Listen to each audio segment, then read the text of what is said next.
She is a powerful CEO. He is just the janitor in her building. One night she asks him for something unbelievable. "Just act like you are mine for tonight." His reply leaves her absolutely speechless. What happens next will stay with you. Before we continue, tell us, where in the world are you tuning in from? We love seeing how far our stories travel. The marble floor of Horizon Tower gleams under fluorescent lights that hum like distant machinery. It is nearly midnight, and silence presses against the glass walls of the 42nd floor like water against a submarine hull. The city breathes below millions of lights pulsing in rhythm with lives being lived, connections being made, families gathering around dinner tables while the work they did during daylight hours fades into memory. Catherine Ward stands in her corner office, arms folded across her chest, her gaze fixed not on the city lights sprawling below, but on the man pushing a cleaning cart with steady precision through the executive corridor outside her glass walls. She has been watching him for weeks now, though she tells herself it is just idle curiosity. Just the way her eyes happen to land on him during these late nights when the building empties and silence becomes her only companion. There is something about the way he moves, a quiet dignity in the arc of his shoulders, the careful attention he pays to corners others would overlook. The kind of peace that comes only when someone has been broken completely and forced to rebuild with whatever scraps are left. Tonight there is no denying it anymore. She is not watching out of curiosity. She is searching for courage in his steadiness, trying to borrow some fragment of the calm he carries like a worn coat. Her reflection stares back from the floor-to-ceiling windows. A woman in a tailored charcoal suit with hair pulled back so tight it could be armor. Not a strand out of place. Not a crack in the facade she wears for boardrooms and shareholders and magazine covers that ask about her success, but never about the cost.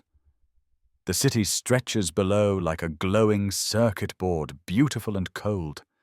Somewhere down there, people are going home to warm apartments, to partners who ask about their day, to children who run to the door shouting, "Mommy" or "Daddy" with arms wide open. Somewhere down there, people are not alone. Catherine's penthouse waits 42 floors above this office, all marble countertops and designer furniture, and a view that costs more per month than most people earn in a year. The refrigerator holds takeout containers marked with days of the week, Monday through Friday, in her assistant's neat handwriting, because Catherine cannot remember when she last cooked. Her phone rings constantly, but only with business calls, acquisition proposals, interview requests, shareholder concerns. No one calls to ask if she is okay. No one calls just to hear her voice. Tomorrow night is the annual Horizon Industries Charity Gala, the kind of event where Chicago's elite gather in tuxedos and evening gowns to write checks and take photographs and ask questions Catherine has learned to dread. And Catherine, when will you settle down? Surely someone with your success must have someone special. The pitying looks from married board members who think she chose power over love as if those were the only options. The knowing smiles that say she is too ambitious, too cold, too focused. To ever make room for anything soft or human or real, she has perfected her responses over the years. Polite deflections wrapped in humor. "I am married to the company," she says with a laugh that sounds practiced, because it is. "My parents built this empire, and I am honored to carry it forward. The work is fulfilling. I do not need anything else." Lies taste like metal on her tongue. Her heels click softly against marble as she steps out of her office. The sound echoes in the empty corridor, announcing her presence. The man with the cleaning cart looks up, and in that instant their worlds collide in a way that makes Catherine's breath catch. His gaze is steady and certain, the kind that holds entire stories in its depths. His eyes lock onto hers, seeing not the polished mask she wears for the world, but something underneath. The fragile woman hiding behind quarterly reports and power suits, and the weight of a legacy she did not ask for but cannot abandon. Catherine swallows hard, her pulse quickening in a way that has nothing to do with the late hour or the caffeine she consumed to stay alert through evening conference calls with Tokyo investors. I need to ask you something. She begins, her voice steadier than her racing heart. The words feel foreign on her tongue, weighted with a desperation she has never allowed herself to show. Not to the board, not to the media, not even to Linda, her executive assistant and closest thing to a friend. The man sets down his mop with careful precision, straightening slowly. His uniform is faded grey, worn at the elbows from years of use. Hers is a suit that costs more than his monthly rent, custom-tailored in Milan during a business trip she barely remembers beyond hotel conference rooms and rushed meals eaten alone. The contrast between them is not lost on either of them, hanging in the air like smoke. Tomorrow night there is a gala. Catherine continues fighting to keep her voice level, something I cannot face alone. She pauses, and the request feels absurd even before she voices it. The kind of thing that happens in movies, but not in real life, not to CEOs who run billion-dollar companies. Her hands tremble slightly at her sides, betraying the control she fights so hard to maintain. I need you to act like you are mine, just for tonight. The words hang between them, exposed and raw. Catherine wants to take them back immediately to laugh, and say she is joking, to retreat behind her office door and pretend this moment never happened. But she does not move, cannot move, because something about the way he is looking at her with eyes that see too much makes her feel like running would be more dangerous than staying.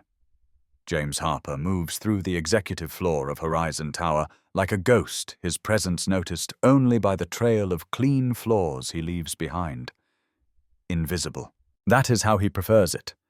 How he has trained himself to be over 3 years of pushing mops and emptying trash bins in buildings where he once walked as an equal. The smell of industrial cleaner mixes with the lingering scent of expensive coffee from earlier meetings, creating an odor that has become as familiar as breathing. The weight of the mop handle in his calloused hands grounds him, keeps him focused on the present rather than the past that stalks him through sleepless nights. The squeak of cartwheels on marble echoes in empty hallways, a rhythm that has become his meditation, his way of marking time in a life that stopped moving forward the day everything fell apart. Through the glass walls he can see the city lights, the same view he used to enjoy from offices that bore his name on the door. Back when he wore suits and commanded teams and designed propulsion systems that helped satellites reach orbit. Back when his hands drafted equations instead of wringing out dirty mop water. Back when people met his eyes instead of looking through him like he is part of the furniture. As he empties a trash bin near the executive offices, his mind drifts, despite his best efforts to stay present. 5 years ago, he stood in rooms like these as an engineer, not the help. He designed systems that cut through clouds and defied gravity, his work cited in journals, his name spoken with respect at aerospace conferences. Then came the safety violation he could not ignore. Faulty seals that could fail catastrophically, risking lives for the sake of meeting deadlines and protecting profit margins. He reported it through proper channels, following every rule, trusting the safeguards that were supposed to protect people who spoke up. The company buried it, classified his reports, dismissed his concerns as overcautious paranoia from an engineer who did not understand business realities. So he went public, contacted the FAA, filed formal complaints, became a whistleblower, that word that sounds noble in theory but in practice means target. The company destroyed him with the kind of precision he once applied to engineering problems. Lawsuits that drained every cent of savings. Legal fees that multiplied like cancer cells, consuming their future 1 billable hour at a time. His name blacklisted across the aerospace industry, with whispers of instability, of being difficult to work with, of not being a team player. Job applications that went unanswered. Interviews that never materialized. A career that vanished overnight as if 36 years of his life simply stopped existing. And then the cruelest blow. The night Sarah never came home. The car accident that took his wife happened while he was in a courtroom fighting for truth, for safety, for the principle that lives matter more than quarterly earnings. She was rushing home from working a double shift, trying to cover their mounting legal bills, her eyes tired from too many late nights, her attention fractured by stress. She ran a red light. The truck driver never had a chance to stop. Emma was 4 years old enough to ask where Mommy went. Too young to understand she was not coming back. Too young to comprehend that Daddy's choice to do the right thing cost them everything. For 3 years now, James has traded blueprints for mop handles, boardrooms, for hallways where executives pass without seeing him. He keeps his head down, tells himself that dignity can be found in doing any job well, even this one. That honest work is honest work, regardless of how far he has fallen. But dignity does not buy Emma new shoes when hers wear thin, the soles separating from the sides, so that rain seeps in during their walks to school. Dignity does not pay for piano lessons. She begs for her small fingers pressing invisible keys in the air as she hums melodies only she can hear. Dignity does not erase the way she looks at other children's birthday parties, understanding without being told that they cannot afford the trampoline park or the bounce house or the magician. Money matters, and Catherine Ward's offer, whatever it truly means, carries the weight of change. His phone buzzes in his pocket. A text from Mrs. Rodriguez, his elderly neighbor, who watches Emma during his night shifts. Emma's asleep. Drew you another picture. This one has rockets. James smiles despite the ache in his shoulders, despite the exhaustion that has become his constant companion. 7 years old, all questions and curls and wonder that the world has not yet managed to crush. She is the only reason he gets up at 5 a.m. for construction work before coming here. The only reason he has not given up completely. He feels eyes on him before he sees her.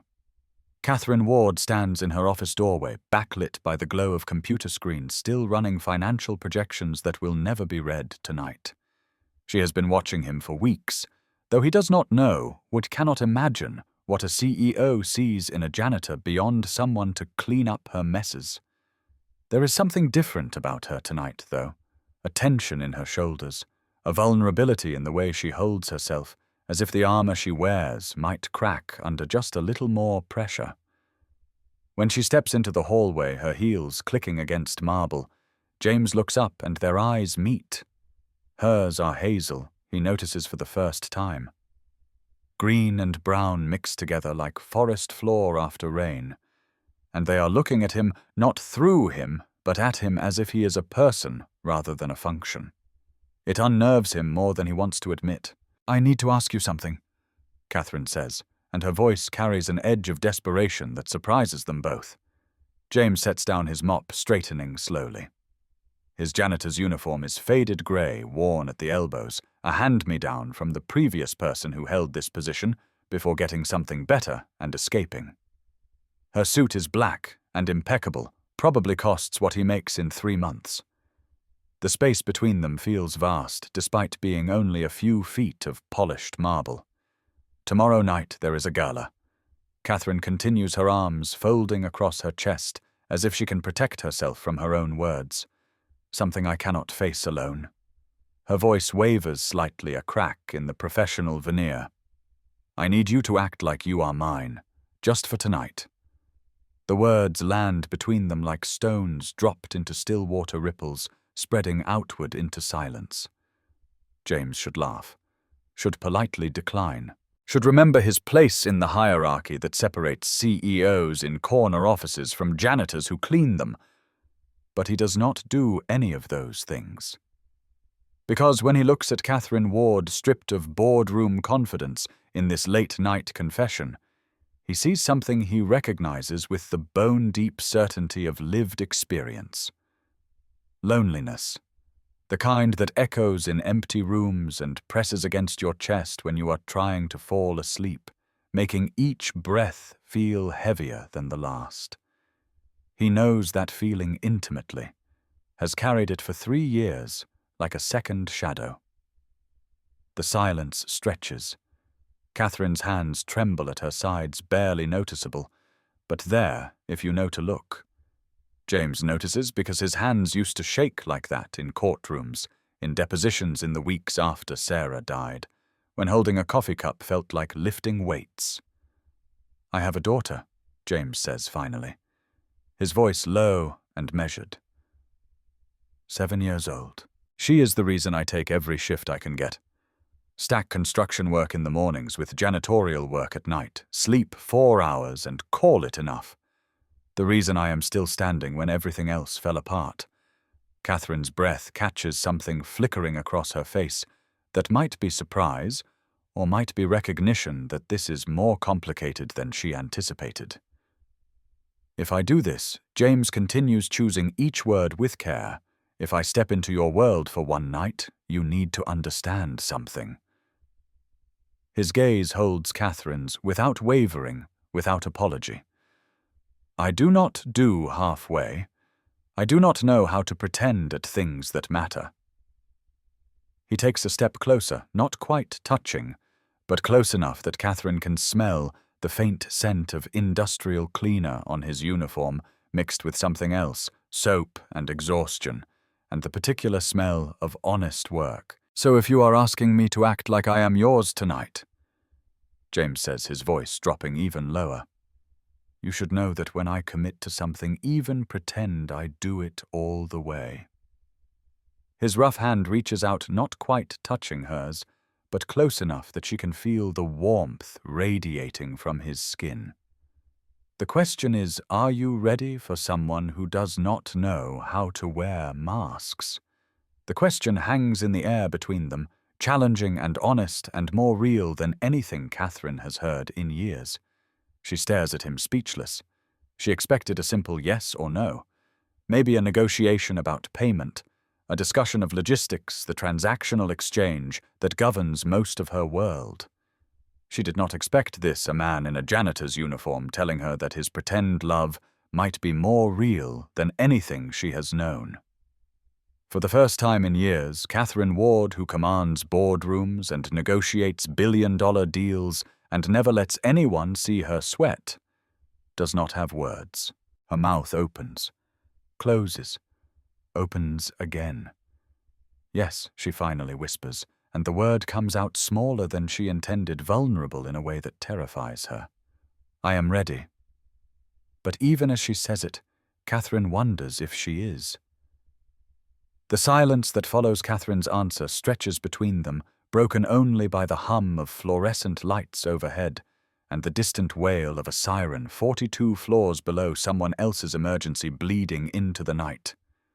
Catherine's carefully constructed composure cracks just a hairline fracture, but enough that James can see the woman beneath.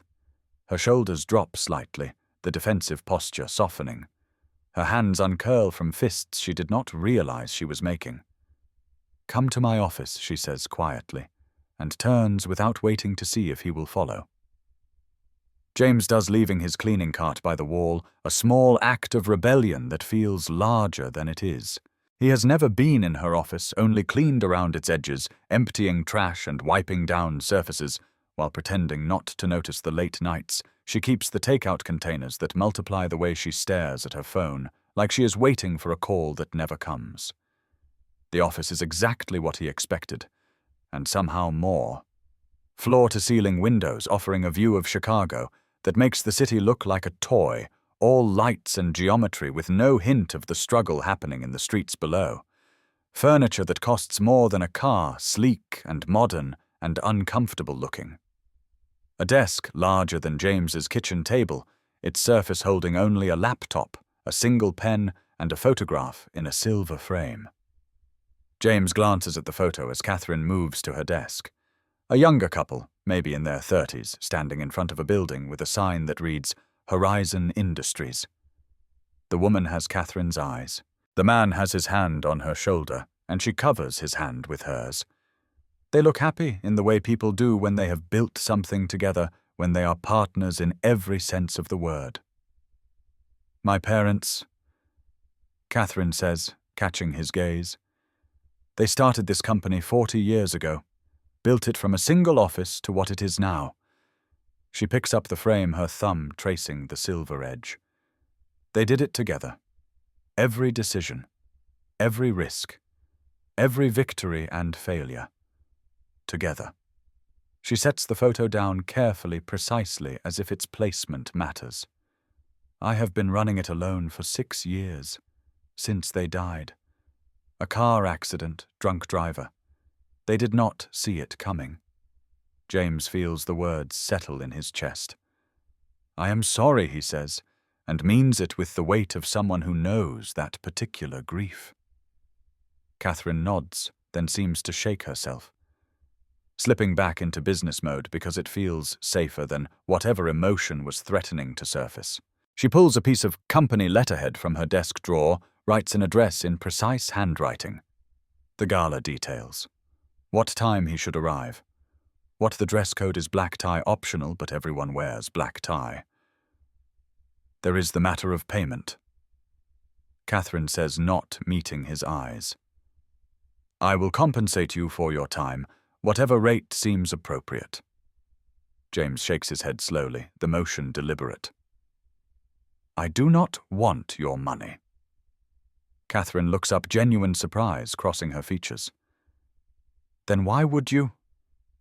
Because James interrupts gently.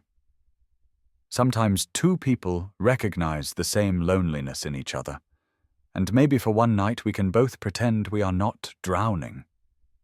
His smile is sad around the edges, understanding too much. Consider it mutual benefit.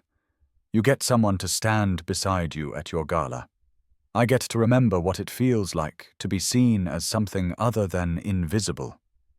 Catherine opens her mouth, closes it, tries again. I do not know what to say to that. Then do not say anything James suggests. Just tell me what time to be there. They settle the details. 7:45 entrance on Michigan Avenue Valet, parking that James will not use because he will take the bus. Catherine will meet him in the lobby. They will enter together. Stay for 2 hours, maybe 3. Smile for photographs. Make small talk with donors and board members. Then part ways, the evening ending as cleanly as it began. Simple, transactional, except nothing about the way they are looking at each other feels simple.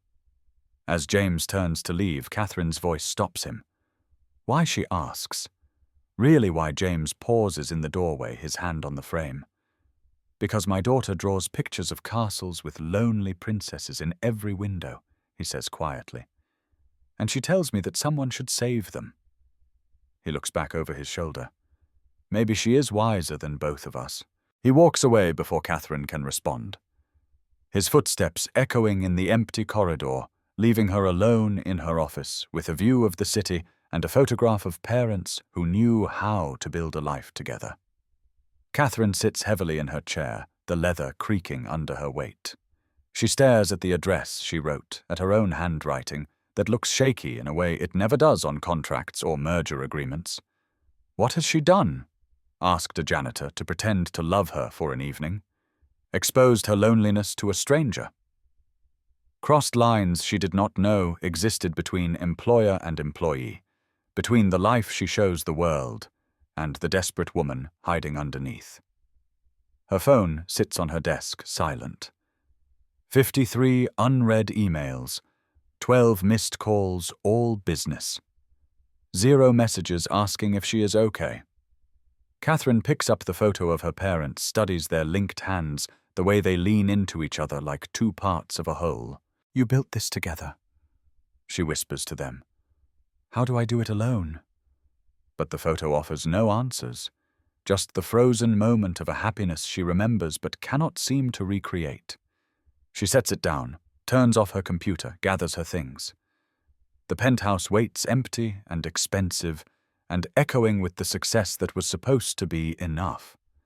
Tomorrow night she will walk into a gala on the arm of a man who cleans floors and sees through every defense she spent 20 years building. And somehow that terrifies her more than any hostile takeover or shareholder revolt or economic downturn ever has. Because James Harper, with his worn hands and knowing eyes and daughter who draws castles, might be the first person in years to see Catherine Ward instead of Horizon Industries. And being seen, truly seen, feels more dangerous than being alone.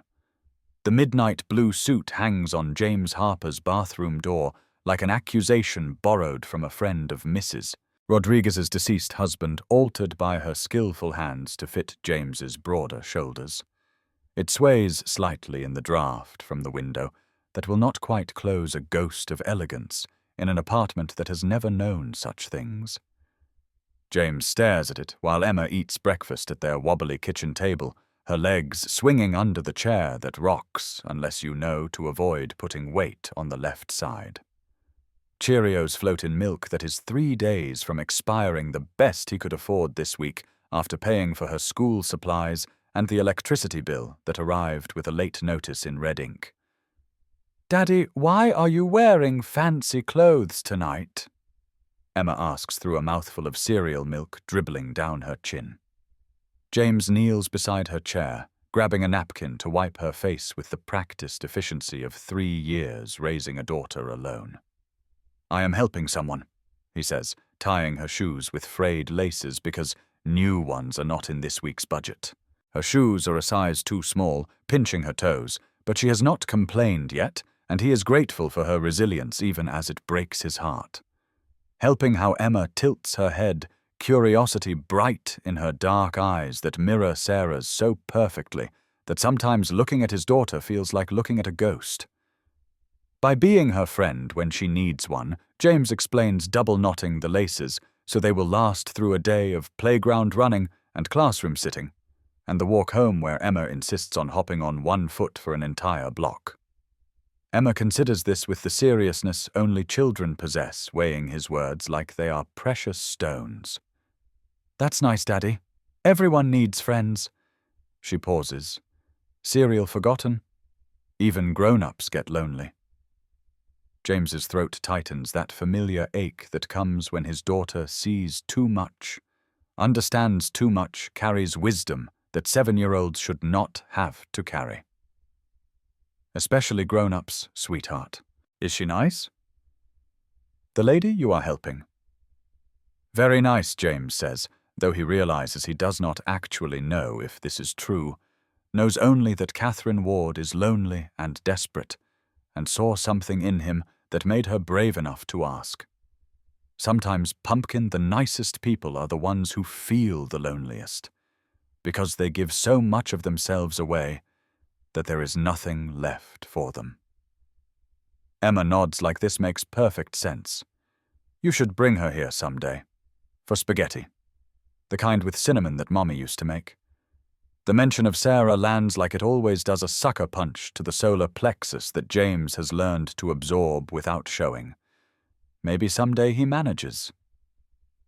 Mrs. Rodriguez arrives at exactly 6 p.m., her warm smile and knowing eyes taking in James's nervous energy as he paces their tiny living room. She lives 2 doors down in an apartment identical to theirs, has watched Emma since she was 4, and James had no other options and no money to pay proper childcare. "You look like you are going to a funeral, not a party," she teases gently in English that carries the melody of her native Spanish. "Relax, mijo. Just be yourself." "That is what I am afraid of," James mutters, tugging at the collar of his shirt that feels too tight despite being the right size. Mrs. Rodriguez crosses to him, adjusts his tie with hands that have done this 1,000 times for her own husband before cancer took him. "You are a good man, James Harper.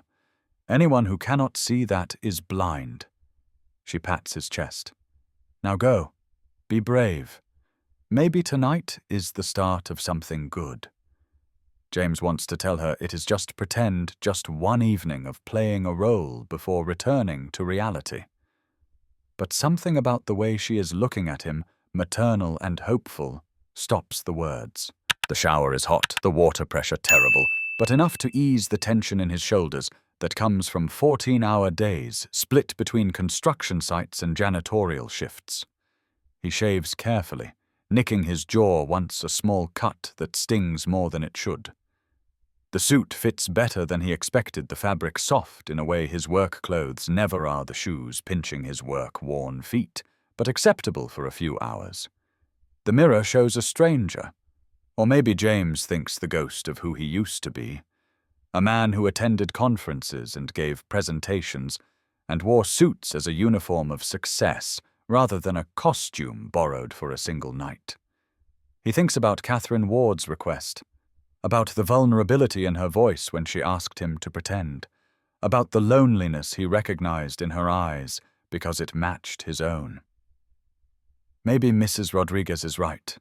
Maybe tonight is the start of something. Or maybe it is just two lonely people borrowing each other's company for a few hours before returning to the separate silences that define their lives.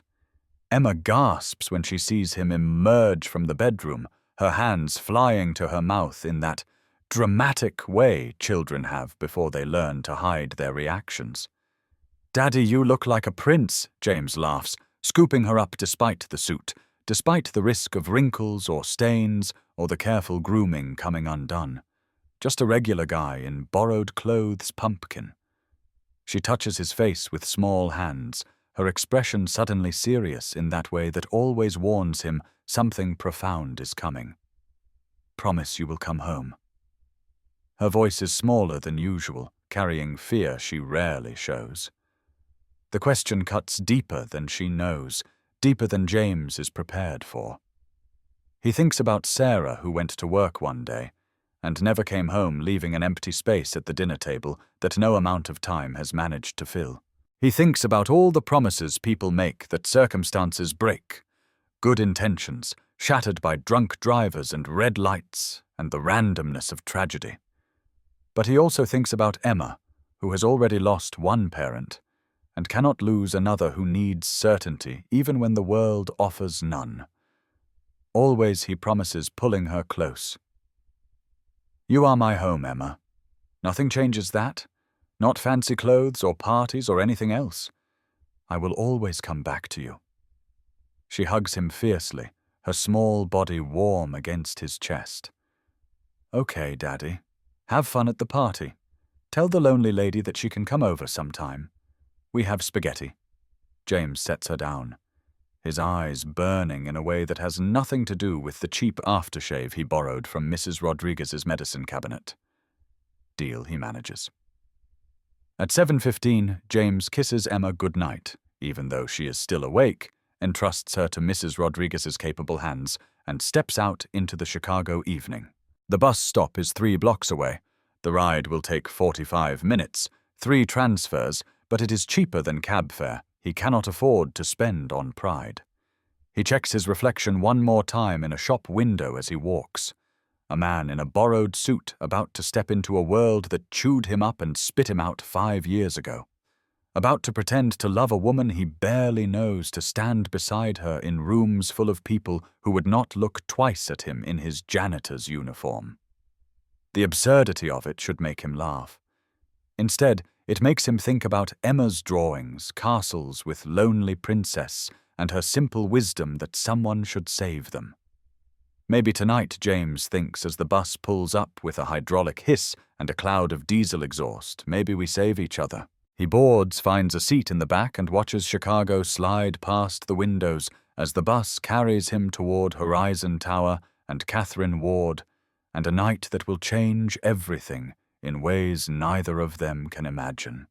Catherine Ward stands in her walk-in closet, a space larger than some studio apartments, surrounded by more dresses than she has worn in the past year, and feels paralyzed by choice. Nothing feels right. Nothing feels true. The black gown is too severe, making her look like she is attending a funeral rather than a gala. The navy is too safe, the kind of choice that photographs well but says nothing. The red is too bold, demanding attention she does not want. She has already tried on 7 dresses, each one perfect in its own way and wrong in every way that matters. Linda Chen, her executive assistant and closest thing to a friend, sits on the bed watching with worried eyes that see too much. You have tried on 7 dresses. Linda observes, her voice gentle but pointed. What is really going on? Catherine's hand still on an emerald gown, the fabric cool and smooth under her fingers, like water solidified into silk. I am bringing someone tonight, she says, without looking at Linda, focusing on the dress, because it is easier than facing the concern she knows she will find. Linda's eyebrows rise toward her hairline, surprise evident. A date, you. Her tone is not unkind, just shocked, because in the 6 years Linda has worked for Catherine, there have been no dates, no relationships, no signs of personal life beyond the empire they build together during business hours.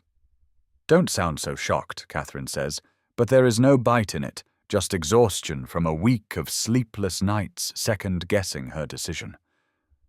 Who is he? Linda asks, leaning forward with interest that makes Catherine want to retreat into the professional distance they usually maintain. Catherine hesitates, the truth heavy on her tongue. Someone who does not care about quarterly earnings or stock prices. Someone who sees me not Horizon Industries. The words come out softer than intended, more vulnerable than she means to be. Linda goes very still, reading between the lines in the way only someone who has watched you work yourself to exhaustion can do. Who is he really, Catherine? The janitor. Catherine admits, finally meeting Linda's eyes. James Harper, night shift, the one who cleans the executive floor. To Linda's credit, she does not laugh or gasp or react with the shock Catherine expected. Instead, she nods slowly, processing. The one you have been watching for weeks. Catherine feels heat rise in her cheeks, embarrassed to be caught. I have not been. You have, Linda interrupts gently. Every night when you work late, your eyes track him through the glass. I thought you were just curious, but this is more than that. Is not it? Catherine sits heavily on the bed beside Linda, the emerald gown still in her hands. I do not know what it is. She pauses, searching for words. I am tired of pretending, of walking into these events alone and deflecting questions about my personal life, of going home to an empty penthouse and eating takeout in silence, of being successful and lonely and acting like that is normal. So you asked the janitor to pretend to be your boyfriend? Linda's voice holds no judgment, just curiosity. I asked him to act like he is mine for one night. Catherine corrects, though the distinction feels meaningless. And he said yes, but not for money. He said she swallows hard. He said sometimes 2 people recognize the same loneliness in each other. The words hang between them, honest and raw. Linda reaches over, squeezes Catherine's hand. Be careful, she says softly. You are looking at him like he might be real. Catherine's hand trembles as she looks at the emerald gown. That is what scares me, she whispers. What if he is? Linda helps her into the dress, zipping it up the back with practiced efficiency. Catherine looks at herself in the full-length mirror, barely recognizing the woman staring back. The emerald brings out the green in her hazel eyes, softens her features, makes her look less like a CEO and more like someone who might laugh freely or cry openly or feel things deeply. Her parents built Horizon Industries on partnership, on love, woven into every business decision. She built her empire alone, and it shows in every polished surface of her success. The awards lining her office walls, the magazine covers celebrating her as one of Chicago's most powerful women, the net worth that grows each quarter while her personal life shrinks to nothing. She thinks about her parents' portrait, their linked hands, the way they leaned into each other like 2 parts of a whole. They would tell her that power without love is just towers of commerce, beautiful but cold, that success measured only in dollars is poverty of the soul. You look beautiful, Linda says, and means it. Now go meet your janitor. And Catherine. Her voice softens. Let yourself feel something real tonight, even if it is just pretend. You deserve that much. Catherine nods, throat tight with emotion she cannot name. She gathers her clutch, checks her makeup one last time, practices her smile in the mirror until it looks genuine enough to fool cameras and guests, and maybe herself. At 7:30, her driver pulls up to Horizon Tower's main entrance on Michigan Avenue. Catherine waits in the lobby, her heart racing in a way that has nothing to do with champagne or crowds or the performance ahead. At 7:45 exactly, James Harper walks through the glass doors and Catherine forgets how to breathe. James arrives at Horizon Tower at 7:45, exactly 15 minutes early, because responsible people arrive early, because he has worked here long enough to know that punctuality is the bare minimum expected. The lobby at night transforms into something else. All architectural statements and dramatic lighting that makes the marble floors glow like moonlight solidified into stone. Security does a double-take when he approaches, seeing the janitor from the night shift, dressed in a suit that probably costs more than the guard's monthly salary. The guard checks his phone, then the guest list confusion evident before professional training takes over. "Mr. Harper," he says, surprise barely masked.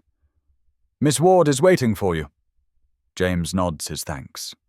His mouth too dry for words, and moves toward the elevator banks where Catherine said she would meet him. His palms sweat despite the cool air conditioning. His heart pounds against his ribs like it is trying to escape. The elevator doors slide open with a soft chime. Catherine Ward steps out, and the world tilts on its axis. Gone is the severe CEO in power suits and armor-like confidence. In her place stands a woman in an emerald gown that shimmers softly under the lobby lights, the fabric moving like water with each step. Her hair falls loose around her shoulders instead of pulled back in its usual severe style, softening her features. The gown brings out green flecks in her hazel eyes that James never noticed before, and something about the way she carries herself tonight, vulnerable and uncertain, makes his chest tighten. She is beautiful, not in the distant, untouchable way of magazine covers, but in the real way of someone who has chosen to lower her defenses, to be seen rather than admired from a distance. "You clean up nice," Catherine murmurs, and there is something raw in her voice, something that sounds like relief that he actually came, that this insane plan might actually happen. James finds his voice somewhere in the tightness of his throat. "So do you." Then more honestly, because pretense feels impossible when she is looking at him like that. "You look like someone who is allowed to be human tonight." Catherine's smile falters at the edges, fragile as spun glass. "That is the most terrifying thing anyone has ever said to me," she admits. They stand in the lobby, neither quite ready to take the next step to cross the threshold from reality into whatever performance awaits them. Other guests arrive, couples in formal wear, laughter and perfume filling the space. Catherine and James exist in a bubble of uncertainty visible to others, but separate two people about to jump off a cliff together with no idea if there is water below. "We should," Catherine starts. "Yeah," James agrees, though neither of them moves. Finally, Catherine holds out her hand. Together, she asks, and the word carries more weight than a simple question about walking through a door. James takes her hand, warm and trembling slightly despite her composure. Together, he agrees. In the elevator rising toward the penthouse level where the gala waits, they establish their story the way actors rehearse lines before a performance. Catherine speaks first, her voice steadier now that they are in motion, now that the decision has been made, and there is no turning back. "We met at a coffee shop 3 months ago," she says, the fiction rolling smoothly off her tongue, as if she has practiced. "You were reading an engineering journal. I asked about it. We started talking." She glances at him. 2 months of dating. Taking it slow because we are both cautious people who have been hurt before." James nods, committing the story to memory. And if they ask about the future, Catherine's hand tightens in his. We tell them we are taking it one day at a time, that we are seeing where it goes. Nothing definite enough to require proof, nothing vague enough to invite skepticism. The elevator climbs floor numbers ticking by, the city falling away below them. James watches their reflection in the polished steel doors. A man in a borrowed suit and a woman in emerald silk hands joined, looking like they belong together in a way that surprises him. "Catherine," he says quietly, and she turns to look at him fully. "If this gets uncomfortable, if you want to leave early, just say the word." She studies his face, searching for something. "Why are you being so nice about this?" "Because," James says, squeezing her hand gently, "I know what it is like to feel trapped in your own life, to put on a performance for people who do not really see you, and no one deserves to feel alone in a room full of people." Catherine's eyes shimmer with moisture. She blinks away quickly. "Thank you," she whispers. The elevator chimes. The doors slide open to reveal a room drenched in wealth and power. Crystal chandeliers scattering rainbows across marble floors polished to mirror shine, and Catherine Ward's world in all its glittering, intimidating glory. Catherine's hand trembles in his. James squeezes back, solid and steady. 7 minutes, right? Catherine asks, her voice tight with nerves. "That is all I am asking." James looks down at their joined hands, his rough fingers against her perfectly manicured ones, the contrast stark and somehow right. "Catherine," he says, "when I told you I do not do halfway, I meant it. Tonight is not about counting minutes. It is about showing you what it feels like when someone actually sees you." He meets her eyes, his gaze holding hers. "So no, not 7 minutes. As long as you need." The words land like a promise, heavier than the casual agreement this was supposed to be. Catherine's breath catches something shifting in her expression, walls crumbling without permission. The doors stand open, waiting. Music drifts out. String quartet playing something classical and expensive. Voices murmur in that particular way wealthy people have, confident and assured and taking up space. Together, James reminds her, and they step into a world where neither of them belongs, pretending to be something that feels dangerously close to real. The gala unfolds like a fever dream, all crystal chandeliers scattering rainbows across marble floors that reflect the crowd like a mirror showing too much truth. The air tastes expensive champagne bubbles and imported perfume, and the sharp metallic tang of ambition that coats the back of James's throat like copper. His borrowed shoes pinch his feet. His suit collar feels too tight despite being the correct size. But Catherine's hand in his grounds him, keeps him from floating away into the surreal absurdity of a janitor attending a party where individual plates cost more than his monthly grocery budget. Men in tuxedos worth more than James's car glide through the space like sharks through dark water. Their laughter calculated, their handshakes weighted with agenda. Women draped in diamonds glitter with every gesture, catching light like human disco balls, their smiles bright and empty as television screens. Everything shimmers, and nothing feels solid.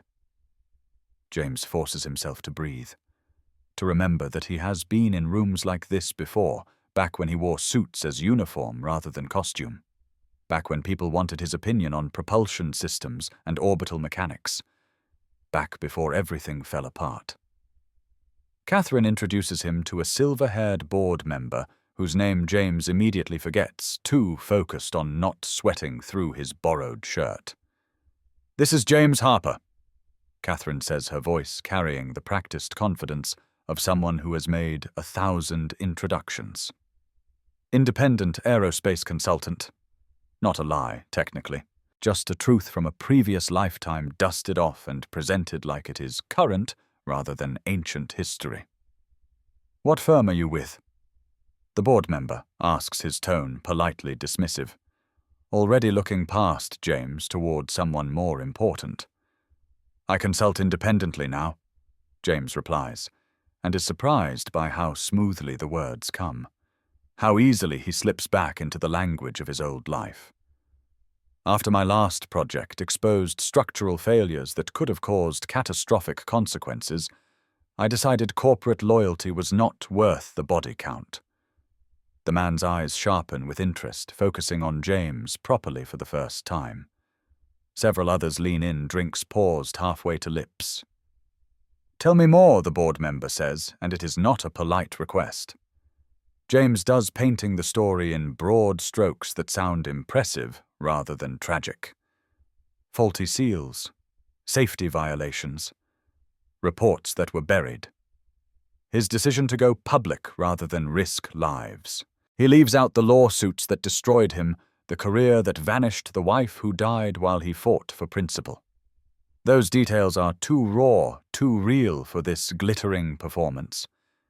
But the engineering knowledge is still there, locked in his brain like muscle memory. When someone asks about propulsion efficiency, James finds himself discussing delta-V calculations and specific impulse with the fluency of his former life. When the conversation turns to innovation versus safety, he argues passionately for protocols that protect human life, his voice carrying conviction that comes from paying the price. Catherine watches him with something like wonder in her eyes, seeing a side of James she did not know existed. This is not the janitor who cleans floors at midnight. This is the engineer he used to be confident and competent and commanding respect without demanding it. Her heart does something complicated in her chest, something between pride and fear, and recognition that James Harper is more than she imagined, that beneath the janitor's uniform is a man who once designed systems that reached orbit, who chose integrity over comfort, who lost everything and somehow remained whole. Someone makes a joke about innovation always coming with risk.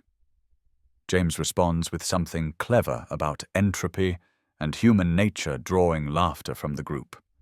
Catherine laughs too, not her practiced boardroom laugh, but something real that escapes from somewhere deep, unguarded, and genuine. The sound startles them both, hanging in the air between them like confession. Time dissolves. 7 minutes becomes 20. 20 becomes 40. James finds himself moving through the crowd as though he belongs, discussing market disruptions and technological advances with men who would not look twice at him in his work uniform. But it is the way Catherine keeps glancing at him when she thinks no one else notices that undoes him. Soft, proud, almost tender. Her hand lingers on his arm, not as part of the performance, but like she wants it there, like his presence anchors her in a way nothing else does. The evening blurs at the edges, conversations bleeding together, faces multiplying. James loses track of time, loses track of the pretense, until an elderly board member with kind eyes and a warm smile approaches them. "Catherine," she says, her voice carrying genuine affection that makes her stand out in this crowd of calculated interactions. "I have been wanting to meet this young man you have been glowing about all evening." Catherine blushes, actually blushes, color rising in her cheeks, like she is not a CEO who commands billions, but just a woman caught being happy. "This is James," she says, and something in her voice has shifted, become softer. The elderly woman studies them both, her sharp eyes missing nothing. "I have one question, if you will indulge me." She looks directly at Catherine. "What makes you so certain about this man?" The room does not exactly quiet, but nearby conversations pause, people turning with the instinct of those who smell story unfolding. Catherine could deflect with humor, could offer a polished response about compatibility and shared values and taking things one day at a time. Instead, she turns to James, her eyes searching his face with quiet intensity, and when she speaks, her voice carries truth that needs no rehearsal. "He sees me," she says simply, "not what I have built or what I can do for him. Just me." Her voice drops slightly intimate, even in this public space. In a world where everyone wants something from you, finding someone who just wants you to be real That is everything. The words lodge in James's chest like shrapnel, sharp and impossible to ignore, because he realizes with startling clarity that somewhere between the elevator and this moment, between the first touch of hands and the way Catherine's eyes soften when they land on him, he stopped pretending. The way he holds her hand protective and sure, the pride in his voice when she speaks, defending her intelligence when some old dinosaur questions her judgment. The protectiveness that flares when a drunk executive gets too close, too familiar. James stepping subtly between them without Catherine having to ask. None of it is acting anymore. None of it is performance. It is real in a way that terrifies him, because pretending to love Catherine Ward was supposed to be temporary, borrowed like his suit returned at evening's end with nothing changed. But everything has changed. And judging by the way Catherine's breath catches when their eyes meet, the way her fingers tighten around his, like she is afraid he might disappear, she knows it too. They stand in a room full of people performing wealth and status and success, and become the only two people being real. The air on the balcony is cooler, thinner somehow, carrying the scent of rain that has not yet fallen, but promises to arrive before morning. James steps out first, grateful for the quiet after the dizzying whirl of chandeliers and champagne, and carefully crafted conversations that drained more energy than a 14-hour construction shift. His hands find the stone railing, gripping it like an anchor, and he stares at the sweep of Chicago skyline, glittering 45 floors below. For a moment, standing here feels like existing between two worlds. The one that sparkles beneath him, all lights and possibility, and lives being lived in ways he can only imagine now. And the one he carries inside, lined with worn shoes by the door and bedtime stories whispered to a child who still believes her daddy can fix anything. Scraped knees and broken dreams and love that survives despite poverty. The door clicks open behind him. Catherine appears, emerald gown brushing against tile heels soft against the floor. Out here, away from the performance, she looks smaller somehow, as though the weight of her empire has been left inside with the crystal and conversation. Her shoulders ease for the first time since James met her, dropping from their defensive position. She leans on the railing a few feet away, exhaling a breath she seems to have held all night. Chicago spreads below them like a living map. Every light a story, every street a history. "Thank you," Catherine says quietly, her voice barely carrying over the soft wind. James turns his head, genuinely confused. For what? For making me feel normal. She admits her gaze fixed on the maze of lights below, following streets to neighborhoods she probably never visits. Lives she will never touch despite her wealth. For a little while in there, I was not the woman every headline expects me to be. I was not quarterly reports or succession plans. Her voice catches slightly. I was just someone standing beside another person, laughing like it mattered. Her words carry a tremor, fragile yet unflinchingly honest. The kind of confession that only comes at night when defense is lower and truth slips through the cracks. "I know what you mean," James says, softly drawn to share his own truth by the vulnerability in hers. In there, I was not the janitor. I was not the guy who pushes a mop at midnight or the father counting pennies for his daughter's shoes. I was just James. He pauses, the admission heavier than expected. I forgot what that felt like. To be seen as a person instead of a function. Catherine turns to face him fully, her hair catching the glow of the city behind them, creating a halo effect that makes her look almost otherworldly. "Who were you?" she asks. "Before the janitor, an engineer." James says the word, tasting strange after 3 years of denial. "Aerospace propulsion systems. I designed engines that helped satellites reach orbit." He stares at his hands, calloused and rough-scarred from construction work and cleaning chemicals. These hands used to draft equations that defied gravity, used to build things that flew. What happened? Catherine's voice is gentle, giving him permission to share or stay silent. James's jaw tightens, muscles working, as he decides whether to open this door. Then something about the night, about her honesty, about standing on a balcony between worlds, makes him brave or foolish enough to speak truth he usually buries. I found a flaw, he begins. A seal design that would fail catastrophically in certain temperature conditions. I reported it through proper channels, followed every protocol, trusted the safeguards that are supposed to protect people who speak up. His voice hardens. The company buried it, classified my reports, dismissed my concerns as overcautious paranoia. Catherine's hand moves closer to his on the railing, not quite touching, but near enough that he can feel her heat. So I went to the FAA, James continues, filed formal complaints, became a whistleblower. He laughs bitterly, the sound harsh against the soft Chicago night.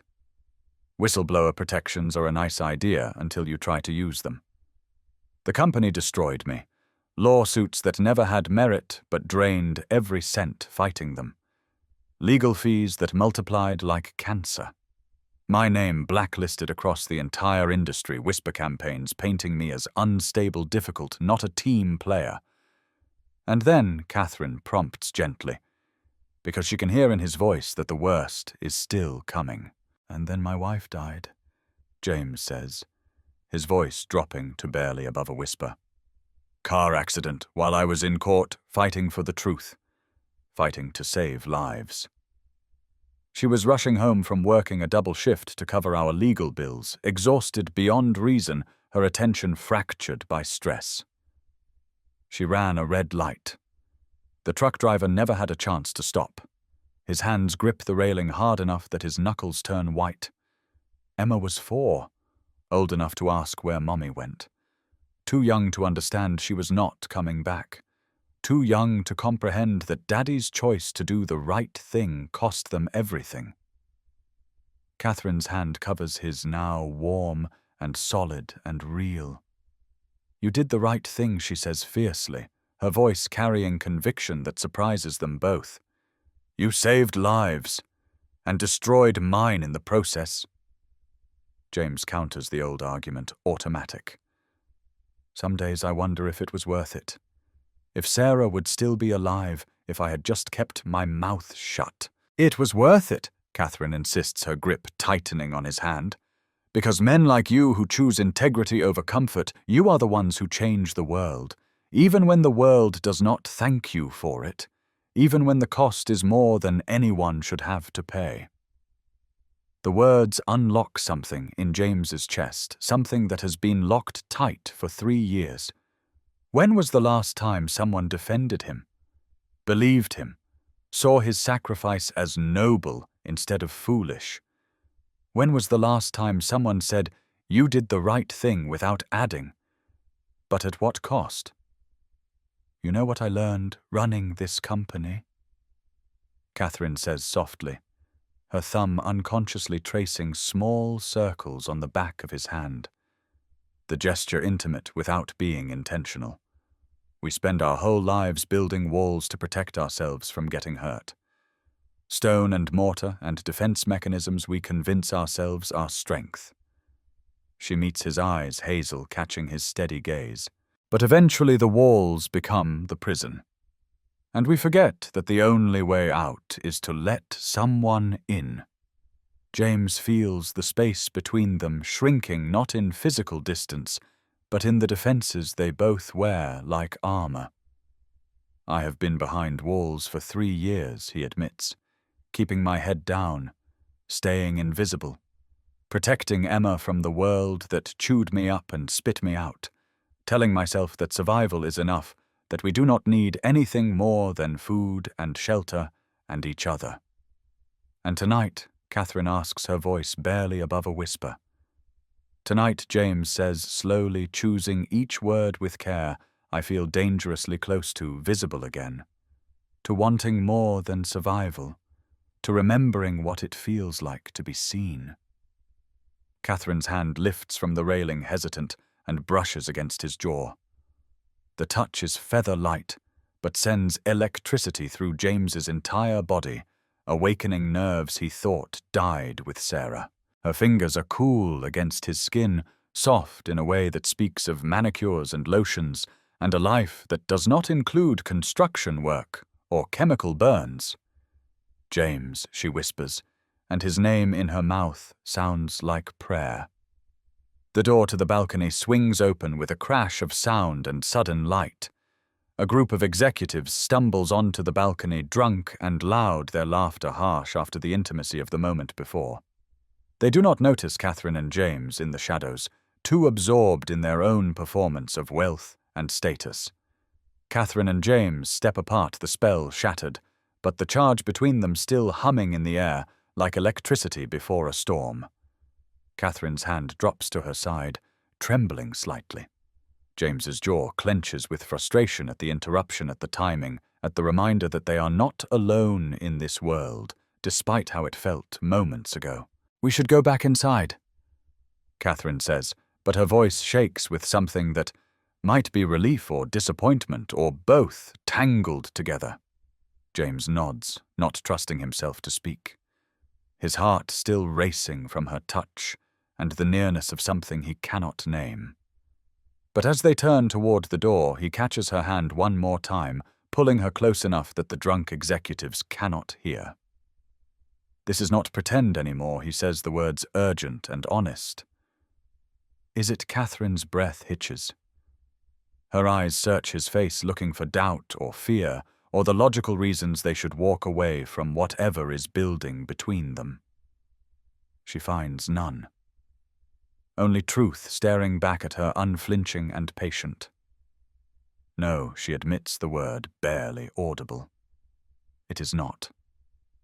They walk back into the gala together, hands linked, neither sure what comes next, but knowing with absolute certainty that something fundamental has shifted. The performance is over. What remains is raw and real and terrifying in ways that power and poverty never could be. Morning light is cruel in the way only truth can be. It reveals every crack, every illusion, every temporary magic that darkness allowed. The sun does not care about late-night confessions on balconies or touches that felt like promises. It simply rises and exposes reality in all its harsh clarity. James slips back into his grey coveralls in the pre-dawn darkness of his apartment, the fabric rough against skin that remembers silk, his body protesting the 5 a.m. alarm after only 3 hours of sleep. Emma still sleeps in the bedroom, her soft breathing audible through the thin walls, her stuffed rabbit clutched to her chest like a talisman.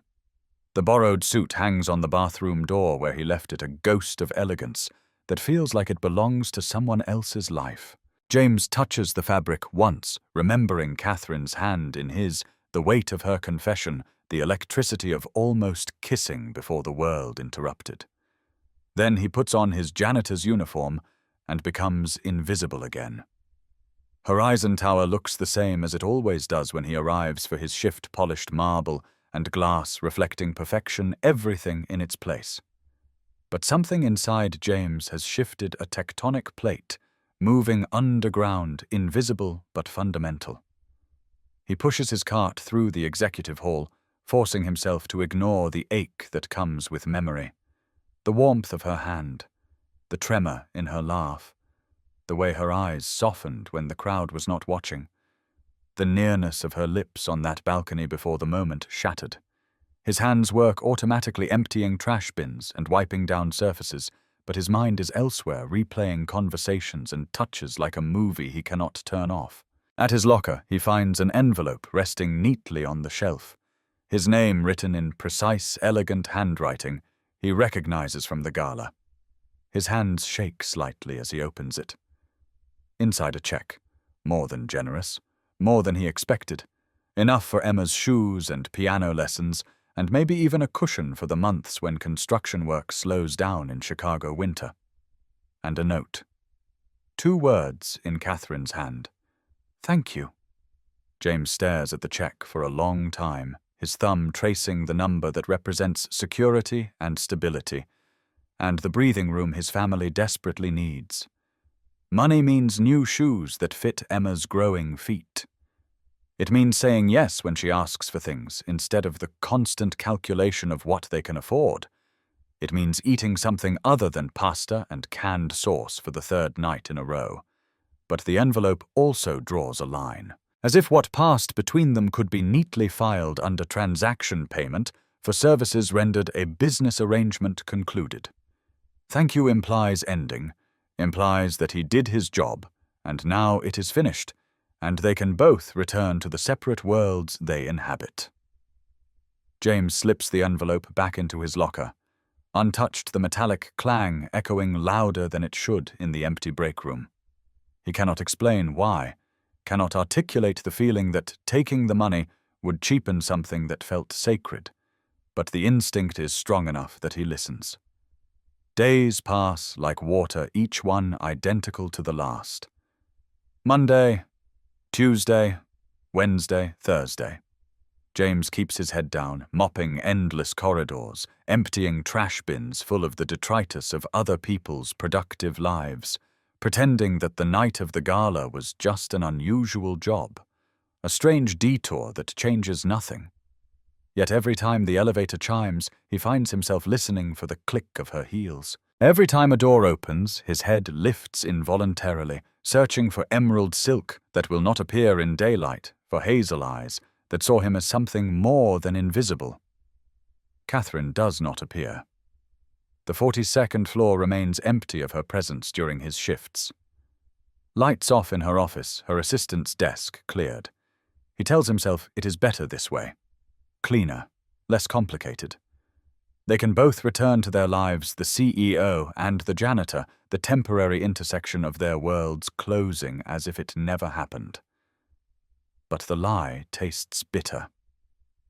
On Wednesday evening, as James empties trash in a conference room, Linda Chen appears in the doorway. She studies him for a moment, her expression unreadable. She has not been sleeping, Linda says without preamble. Catherine. She works until 3 a.m., then stares at her computer without typing. She cancelled lunch with the mayor. She missed a donor breakfast. Her voice softens. Whatever happened between you two, it was not nothing. James's hands still on the trash bin. I do not know what you want me to say. Linda crosses her arms. I want you to know that in 6 years of working for her, I have never seen Catherine look at anyone the way she looked at you that night. Like you were oxygen, and she had been drowning. She pauses. I also want you to know that Preston Cole, our CFO, has been asking questions about her schedule, about where she goes, who she sees. The name means nothing to James, but the warning in Linda's tone is clear. Why are you telling me this? Because Linda says whatever this is between you, someone is watching, and they are looking for ammunition. She meets his eyes. Be careful, Mr. Harper, for both your sakes. She leaves before James can respond, her warning hanging in the air like smoke. It happens on a Wednesday afternoon when the lobby is quieter than usual, that dead time between lunch and evening when Chicago holds its breath before the rush hour surge. James empties trash bins near the security desk. His movements automatic after years of the same routine, his mind replaying Linda's warning from days before. Someone is watching. The elevator chimes, a sound he has heard 10,000 times, meaningless background noise. But something makes him look up, some instinct or coincidence or fate intervening. Catherine Ward stands there, and James forgets how to breathe. Gone is the CEO armor of power suits and severe hair. In its place, jeans that look expensive but comfortable. A soft cream sweater that makes her seem almost unrecognizable, her hair down and loose around her shoulders. She carries a garment bag, the midnight blue suit visible through the clear plastic. She looks like she borrowed someone else's life for the day. Stepped out of the corporate world and into something more human, more real. Their eyes meet across the lobby, and the week apart collapses into nothing. James feels the impact like physical force, desire, and confusion and hope tangled together in his chest. "I came to return the suit," Catherine says, crossing toward him, with careful steps, her voice uncertain in a way it never is in boardrooms. But her eyes linger on his face, searching, questioning, asking things her words do not say. James reaches for the garment bag, his voice even despite the chaos in his chest. "You could have sent it with security." Catherine gives a small shrug, awkward in its honesty. Vulnerability showing through the cracks. "I wanted to make sure it fit properly." She pauses, the words carrying weight. "For next time." The phrase hangs between them, charged with possibility. Next time implies future, implies this is not over, implies they might do this again, pretend or real or something in between. Before James can respond, before he can process what next time means, a familiar voice cuts through the moment. "Daddy," Emma calls, waving a crayon-stained hand from a corner table where she sits with homework spread across marble like she owns the place. James had arranged with security months ago to let Emma wait in the lobby after school until his shift ended, his elderly babysitter unable to stay past 3 p.m. and James having no other options. She sits with her backpack, her homework, her drawings, her legs swinging under the chair in that restless way children have when forced to be still. Emma's dark eyes widen when she sees Catherine. Curiosity lighting her expression with the fearless interest only children possess. She hops off her chair and approaches without hesitation, without James's learned caution around wealth and power. "This is Miss Ward," James introduces carefully, pride slipping into his tone despite his attempt at neutrality. She works upstairs. The introduction feels inadequate, reducing Catherine to her function when she is so much more than that now. But Emma, fearless as children are, before the world teaches them fear, tilts her head and studies Catherine with the intensity of someone who sees more than adults give credit for. "You are the lady Daddy has been thinking about," she announces with devastating directness, her voice carrying in the quiet lobby. James's face flushes hot. "Emma." He starts, mortification flooding through him. "It is okay," Catherine says quickly, kneeling beside Emma so they are eye-level, genuine warmth softening her features. A smile touches her lips, the first real one James has seen since the gala. "What are you working on?" Emma's face lights up with the joy of someone asked about their passion. "Math homework, but I finished it already because numbers are easy." She reaches for her papers, shuffling through them. "Now I am drawing." "Want to see?" "I would love to," Catherine says, and means it. Emma pushes a sheet of paper toward Catherine. Bold lines and bright colors filling a page. "It is a castle," she explains, her small finger tracing the tall towers she drew in purple crayon, the details excessive in the way child art celebrates abundance. But look, she is sad. See her face in the window. Catherine studies the drawing, seeing a simple, sad face sketched in one of the tower windows. Why is she sad?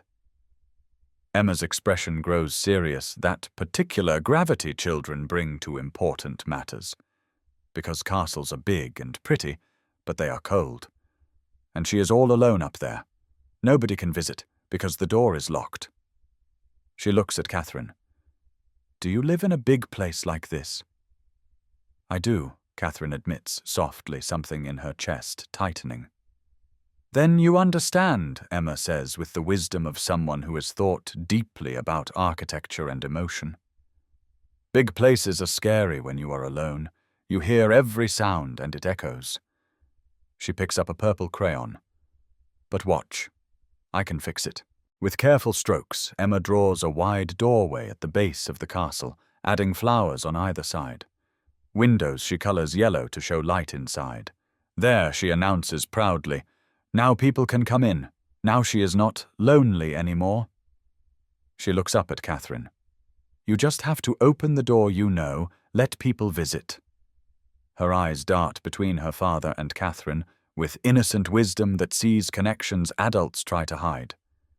"Daddy," she says matter-of-factly, "you should invite Miss Catherine to dinner.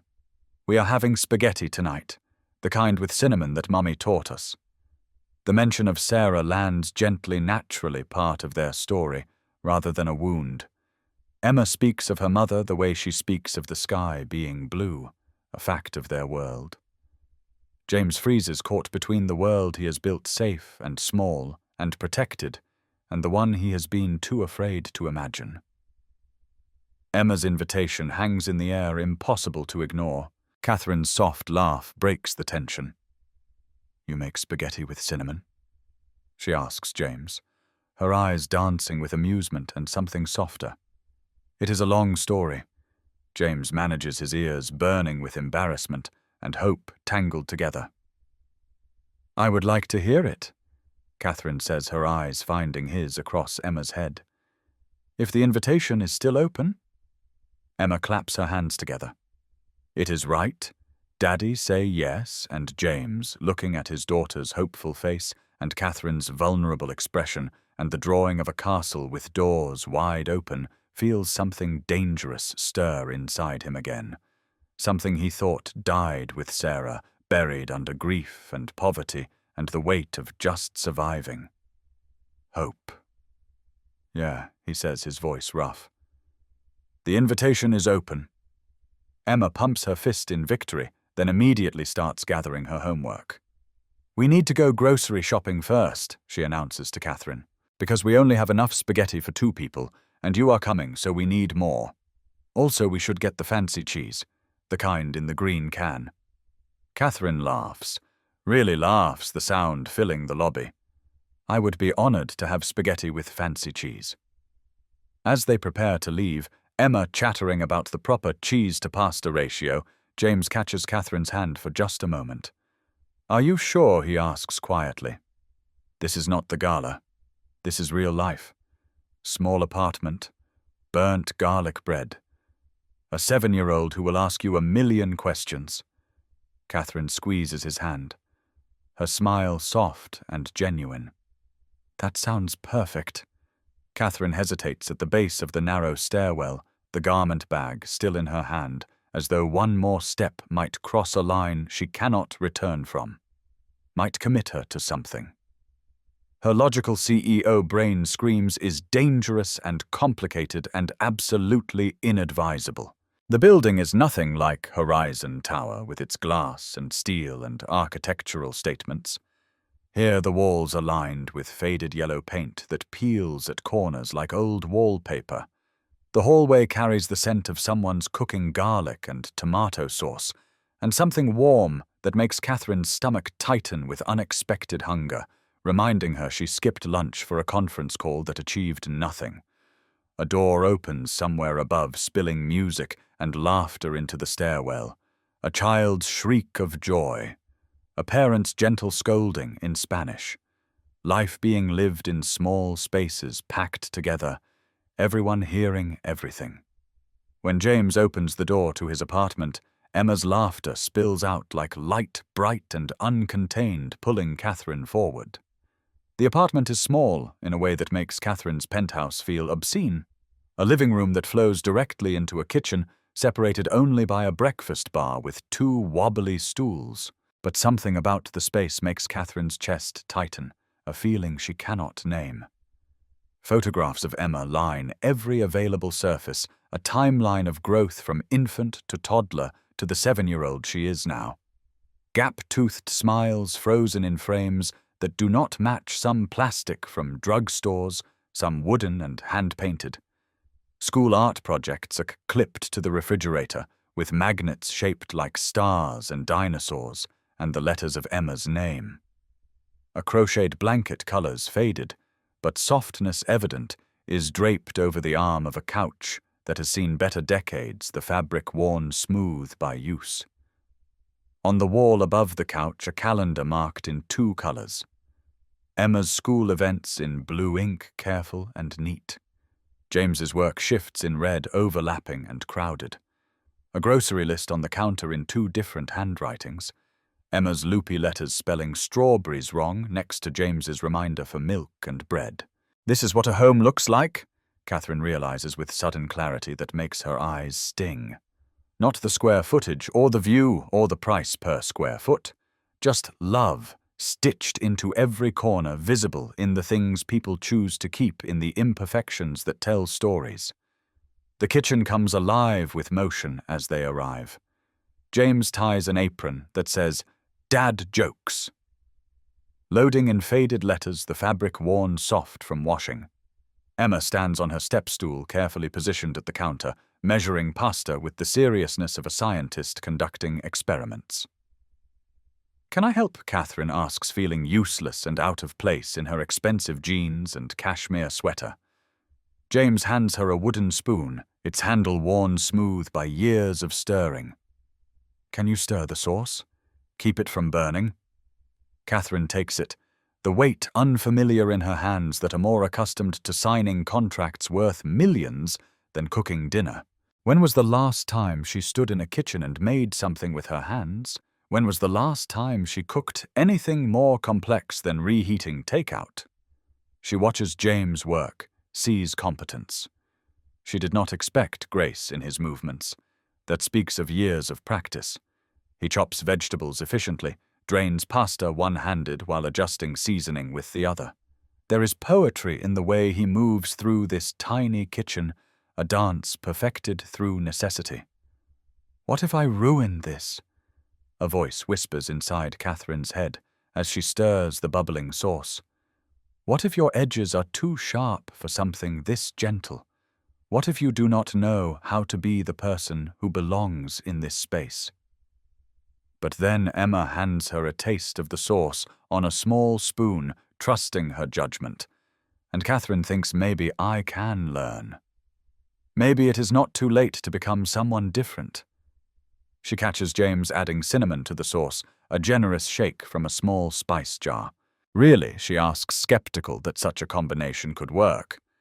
"Trust me," James says with a grin that makes him look years younger, the worry lines around his eyes softening. "It is weird, but it works. My wife taught me. Her grandmother's secret." The mention of Sarah lands gently this time, not a wound, but a memory part of the story rather than the ending. Emma tries to demonstrate a cartwheel in the living room while they cook, wanting to impress Catherine with her gymnastics skills. She crashes into the coffee table, knocking over a glass of water that soaks through homework papers. "Ow!" Emma wails, more embarrassed than hurt, her face crumpling. "Careful, pumpkin," James says, rushing over with a towel. "I wanted to show Miss Catherine I can do gymnastics." Emma sniffles, tears starting. "But our apartment is too small, and I am so clumsy and—" "Hey," Catherine interrupts gently, kneeling beside her. "I cannot do a cartwheel at all. I tried once and broke my roommate's lamp, and her favorite mug, and I might have cracked the ceiling. You are already way ahead of me." Emma giggles through tears, the sound watery but real. "Really, really," Catherine promises. "Want to know a secret? The best people are not the ones who are perfect. They are the ones who try anyway, even when they crash into coffee tables. They sit at the wobbly table, 3 mismatched chairs on linoleum that has seen better decades, and eat spaghetti that is better than Catherine expected. The cinnamon adds depth and warmth, and something unexpected that works despite logic, proving that sometimes the strangest combinations create something beautiful. Kind of like us, Catherine thinks, but does not say. Emma eats with enthusiasm, sauce on her face, her joy infectious. She tells stories between bites about school, about her teacher who has a funny laugh about the rabbit she still wants for her birthday. Dessert is Emma's creation, presented with pride. Surprise cookies, she calls them, an improbable mix of chocolate chips, marshmallows, and crushed graham crackers. They are messy in the best way, chaotic and sweet, and absolutely delightful tasting, like childhood and freedom from perfection. When Emma yawns hugely over her milk, James ruffles her hair. Bedtime, pumpkin. Brush your teeth. But I am not tired, Emma protests through another yawn. Huh? Bed. Now. Emma slides off her chair, then surprises Catherine by wrapping small arms around her waist. You are nice, she whispers. I am glad you came. Can you come back? Catherine's throat tightens. I would love that, sweetheart. James follows Emma to her room. Through the thin walls, Catherine hears their nighttime routine. Running water. Emma asking if they can get a puppy. James is patient, maybe. The negotiation about stuffed animals. The soft click of a door. When James returns, the apartment has grown quiet, save for the hum of the old refrigerator. Catherine helps gather plates without being asked, drying dishes older than she is. She picks up a chipped blue mug with a faded superhero logo. The handle has been glued back together, the repair obvious but functional. Emma gave me that for Father's Day 3 years ago, James says, watching her. Used her allowance. 50 cents at a garage sale. It is ugly, but it is perfect. Catherine finishes softly, understanding something she did not before. She looks around at the visible love. The grocery list in 2 handwritings. The silly flower Emma tucked into a jar. The stack of library books, 3 for Emma, and 1 engineering textbook for James. Thank you, she murmurs. For what? For letting me see this. She gestures at everything. Your real life. It is not much, James starts. It is everything, Catherine says fiercely. You have no idea how empty my penthouse feels compared to this. They stand in the narrow hallway outside Emma's room, the soft sound of her breathing drifting through the door like a lullaby. James should walk Catherine out, should say goodnight, keep boundaries clear. But neither moves. How do you do it? Catherine asks suddenly, her voice barely above a whisper in the dim hallway. Raise her alone. Work those hours. Stay so present. James leans against the wall, exhaustion and honesty weighing him down. I do not know, he admits. Most days I feel like I am failing, like I am not enough. His voice drops. Like she deserves better than a father who cannot afford piano lessons without counting pennies for weeks. Catherine steps closer. She sees you, she says with quiet urgency. Really sees you, the way she looks at you like you hung the stars. Do you know how rare that is? The distance between them narrows to almost nothing. James's hand lifts hesitant and tucks a strand of hair behind Catherine's ear. The gesture is so gentle it breaks something open inside her. When their lips meet, it is nothing like the careful, almost kiss on the balcony. This is unplanned, unpracticed, devastatingly real. Catherine's hands find James's shoulders, fingers curling into worn fabric. James's arms wrap around her waist, eliminating the space between them. She tastes like Emma's cookies, chocolate, and something sweeter. He smells like the sauce they cooked together, garlic and cinnamon and honest work. The kiss deepens, becomes something that speaks of recognition and need, and the dangerous hope that loneliness might not be permanent. When they finally pull apart, breathless, Catherine presses her forehead against James's chest, trembling.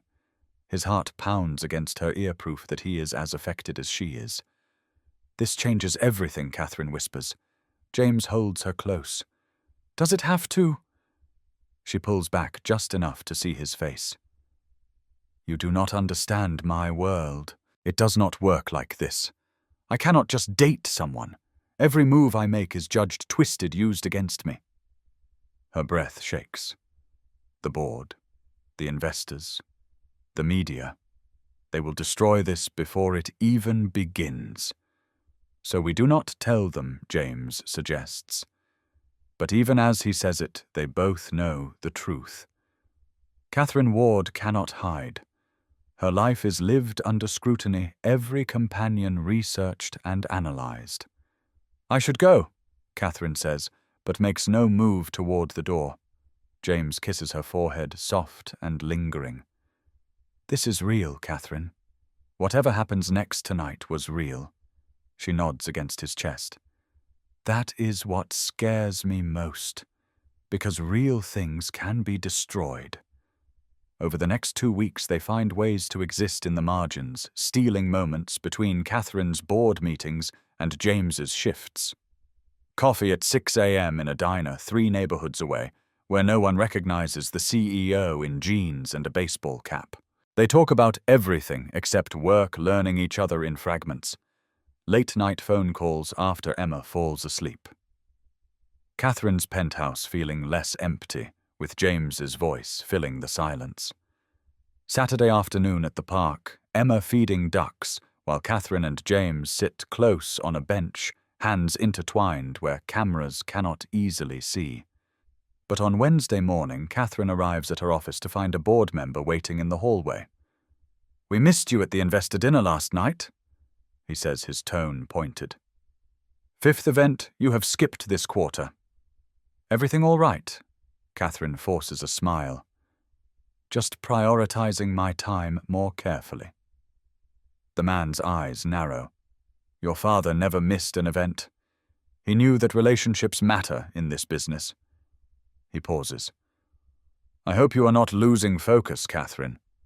The comment stings more than it should, planting seeds of doubt that grow in the silence after he leaves. What they do not know, Preston Cole, CFO of Horizon Industries, has been watching. Preston sits in his office that evening, the photographs of Catherine and James spread before him. His phone shows a picture of his own family, a wife and 2 children who do not know what their father has become. He could destroy these photos, could walk away, could let Catherine have her happiness. But then he thinks about the forensic audit scheduled for next quarter, about investigators circling closer to his embezzlement scheme, about prison, about losing everything. An old email catches his eye, from 10 years ago. His daughter's medical bills, experimental cancer treatment, insurance denied, the amounts staggering. He traces the embezzlement timeline. It started the month after she died. For a moment, something human flickers across his face. The money was never meant for yachts or mansions. It was desperation that calcified into corruption, grief that hardened into crime. But that does not matter now. The only thing that matters is survival. Fear makes the choice for him. He picks up the phone and calls his private investigator. The investigator is thorough. Photographs accumulate. Catherine entering James's building, at the park with Emma, kissing in a parking garage. But the investigator digs deeper. James Harper, former aerospace engineer, the whistleblower case, the bankruptcy, the arrest record from a bar fight 4 years ago. Technically dismissed. Self-defense proven. But the stain remains. It is all Preston needs. The envelope arrives on Thursday evening. Preston walks into Catherine's office without knocking, sits down uninvited, slides a leather portfolio across her desk. The photographs spill out like accusations. "Telephoto lenses do not lie," Preston says smoothly. "The board has concerns." He leans forward. Catherine Ward, brilliant CEO dating the night janitor. A man with a criminal record. A failed whistleblower who destroyed his own career. The optics are not good. He slides another document forward. A vote of no confidence. The board meeting is Monday morning. Preston continues. "They will want to know if you are compromised." He pauses. "The choice is simple. End this distraction or step down. Company or him. You have until Monday." When Preston leaves, silence floods the office. Catherine sits frozen, the city skyline stretching behind her like a jury. Her hands shake as she picks up one photograph.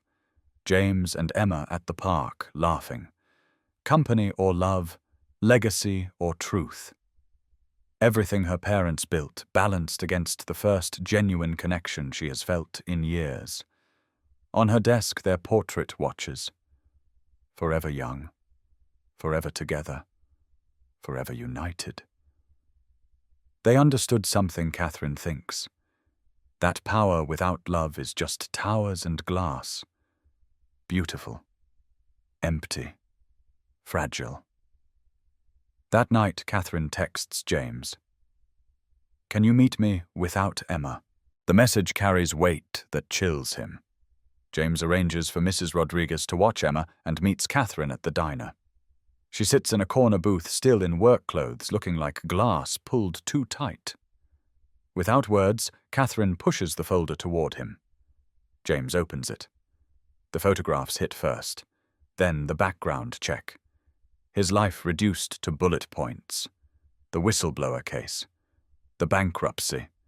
The arrest record highlighted in yellow. How James asks quietly, "Does it matter?" Catherine's voice is flat. "My CFO is using this to force a vote of no confidence. Monday morning the board decides if I keep my position." She meets his eyes. "Because of you." The words land like blows. "The arrest," Catherine says.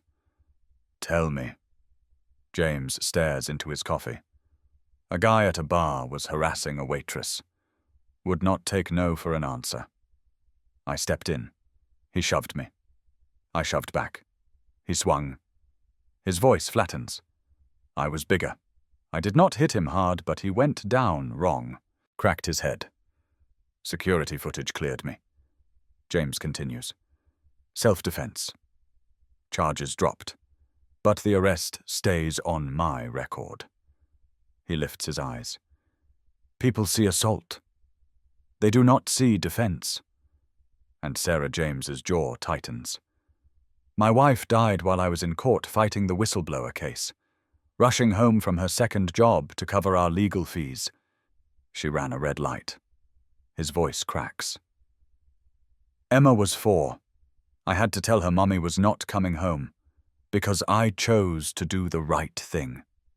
The story pours out heavy and unvarnished.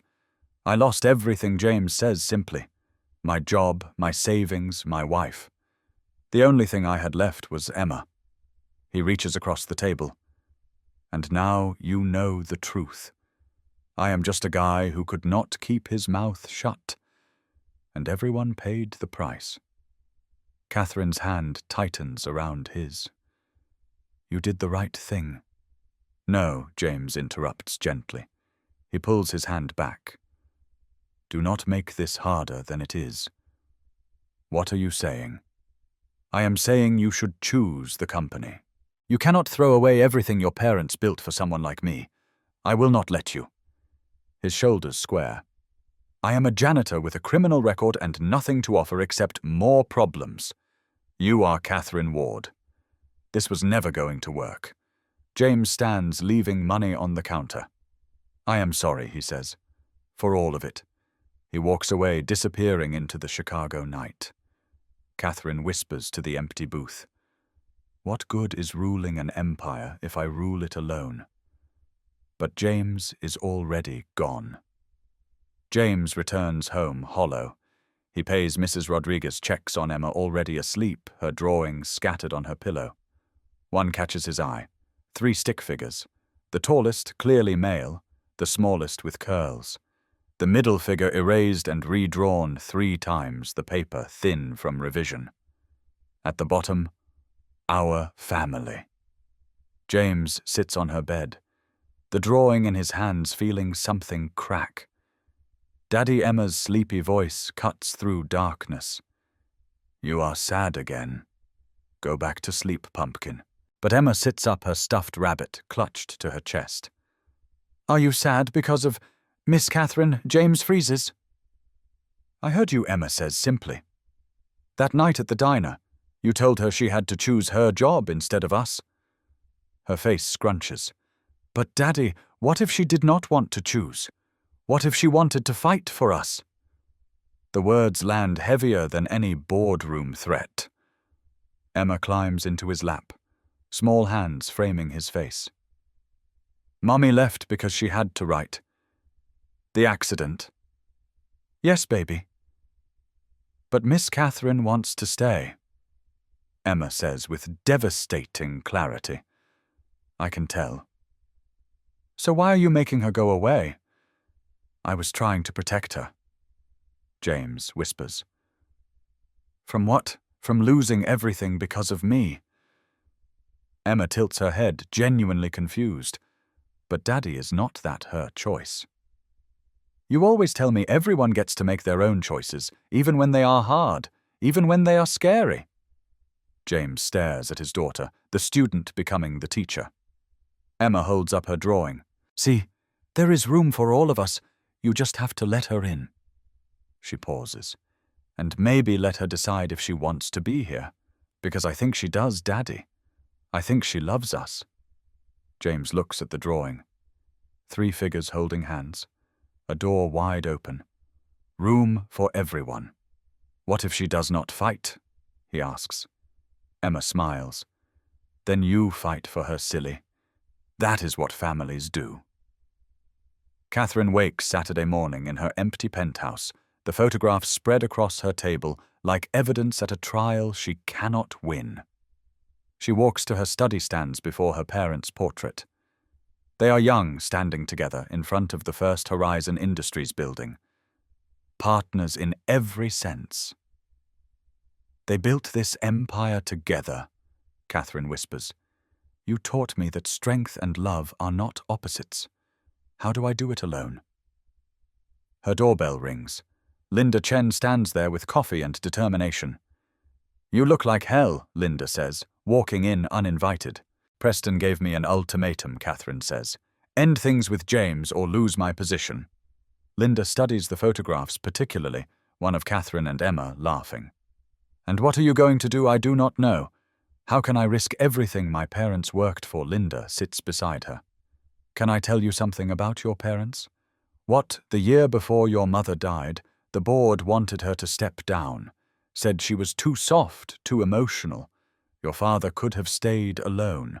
Instead, he threatened to resign unless they kept her, told them a company without heart was not worth running. Catherine stares. I never knew that. Your father chose your mother over the board's approval, Linda says. And you know what happened? Horizon Industries had its most profitable decade, because leaders who understand love understand people. Linda's voice firms. Your parents did not build this company by playing it safe. They built it by being brave enough to choose love and working to prove everyone wrong. Catherine stands pacing. Preston has been embezzling, has he not? Linda blinks. What all those budget discrepancies? Catherine's mind sharpens. He is not coming after me because I am distracted. He is coming after me because I was looking too closely at his department. She turns to Linda. Get me every financial record from the aerospace division, 5 years back. I want to see where every dollar went.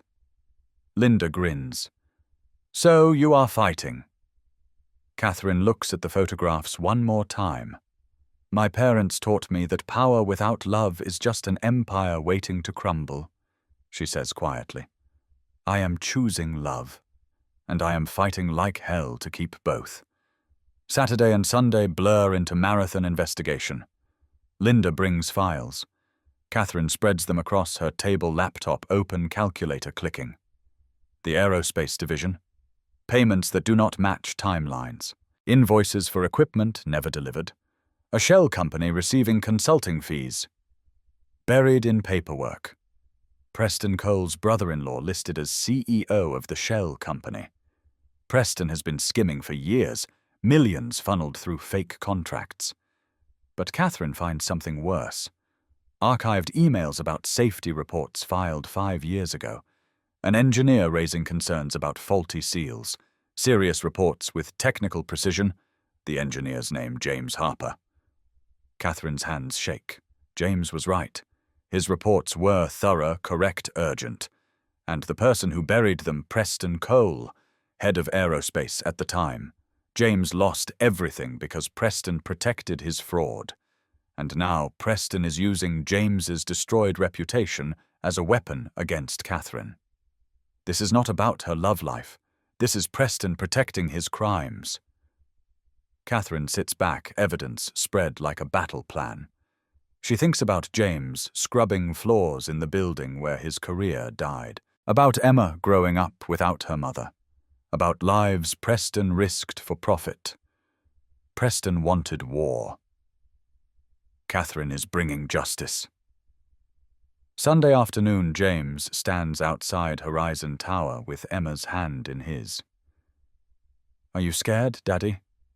Emma asks. Terrified, James admits. "That means it matters," Emma says. "You told me Brave is doing it anyway." James looks at his daughter. "You are right, Pumpkin. Let us go be brave." They walk into the lobby. Security recognizes James immediately. "Mr. Harper," the guard says uncertainly. "Miss Ward is not." "I know where she is," James says quietly, "and this time I am not asking permission." The elevator rises to the 42nd floor. Emma chatters. James's heart pounds. The elevator opens into Catherine's penthouse. She stands at the window, still in yesterday's clothes, looking more human than ever. "I told you to choose the company," James says. Catherine turns. "And I told you that you do not do halfway." Her voice shakes. "So why did you try to make my choice for me?" James stops, caught off guard. "You think walking away was noble?" Catherine continues, crossing to him. "It was insulting. It said, 'You do not think I am strong enough to fight for what I want. I was trying to save you from losing everything.' And who gave you that right?" Catherine demands, tears spilling. "I have spent my life being told what I should want. And you, the first person who saw me as just Catherine, you still tried to make my choice." "Miss Catherine," Emma says softly, "do not be mad at Daddy. He was being dumb, but it is because he loves you." Both adults freeze. "He told me everyone gets to make their own choices," Emma continues. "Even hard ones. Even scary ones." She looks at Catherine. "So what do you choose Monday morning?" The boardroom sits on the 45th floor, 12 faces around the table. Preston Cole sits at the far end, documents arranged confident. Catherine enters at 9 a.m. exactly. Linda behind her, carrying a thick portfolio. "Good morning," Catherine says. "You called this meeting to address my personal life. Let us address it." Preston leans forward. "The board has questions, I have answers," Catherine interrupts. "But first, let us talk about the real reason you want me out, Preston." She slides documents across the table. Financial records, email chains, bank transfers. For 5 years, she says, Preston Cole has embezzled over $12 million through shell companies and fraudulent contracts. The boardroom erupts. Papers rustle. Faces harden. Preston goes white. "That is absurd." "Is it?" Catherine slides more papers. Here are payments to his brother-in-law's shell company. Invoices for equipment never delivered. Contracts for projects that never existed. But that is not the worst part. 5 years ago, an aerospace engineer filed safety reports about faulty seals, critical failures that could have killed people. She stands, and Preston buried those reports, paid off inspectors, pushed unsafe equipment through production. Why? Because admitting problems would have exposed his embezzlement. More documents slide across the table. James's whistleblower filings. Inspector bribes traced to Preston's budget. Safety violations Preston authorized. When that engineer went public, Catherine continues. Preston orchestrated his destruction. Blacklisted him. Bankrupted him. Destroyed his career for doing the right thing. She pauses. That engineer is James Harper. Preston tries to recover, but your janitor has a criminal record. A bar fight, Catherine says dismissively. Self-defense. Charges dropped. Unlike your actual crimes, Preston. Fraud, embezzlement, bribery, reckless endangerment. The board chairman stands, his voice cutting through the noise. Miss Ward, these are serious allegations. But Preston raises a valid point. How do we know this is not personal bias affecting your judgment? Catherine's heart pounds. She did not anticipate this defense. She takes a breath. You are right. I am in a relationship with James Harper. And yes, that gave me reason to look closely at the aerospace division. She meets Preston's eyes. But personal motivation does not invalidate evidence. Every document here is verified, independently audited. She turns to the board. My father taught me that the best decisions come when we care enough to look closely, when we refuse convenient lies because truth matters more. She taps the records. This is not bias. This is accountability. The chairman studies the documents. The room holds its breath. Chairman, I want independent verification, full forensic audit outside firm. He looks at Preston. Until then, you are suspended pending investigation. The vote is swift. Preston, stripped of his position, escorted out by security. When the boardroom empties, Catherine sits alone.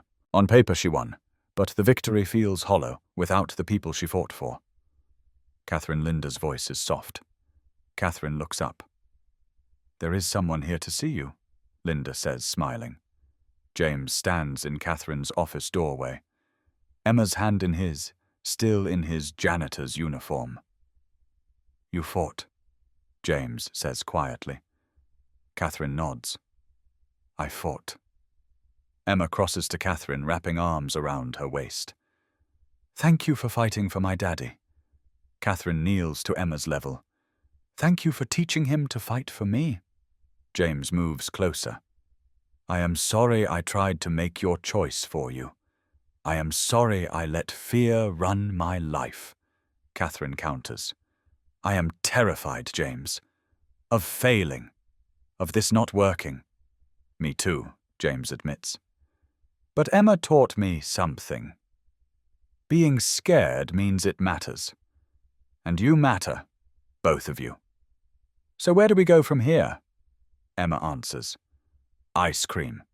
Daddy says big conversations need ice cream. Despite everything, Catherine laughs. That sounds perfect. They sit in a corner booth, Emma destroying a sundae, blissfully unaware of the world around her. I spoke to the board about reinstating you, Catherine says. As lead safety consultant. Full salary, full benefits. Your name cleared. James is quiet. What about Emma Horizon has childcare, Catherine says. Or she could stay with me when you work. But James shakes his head. Catherine, I need to know we are doing this right. Not because you feel guilty. I need to know the real reason. Then why? Because we love each other, James says simply. Because Emma draws pictures of us.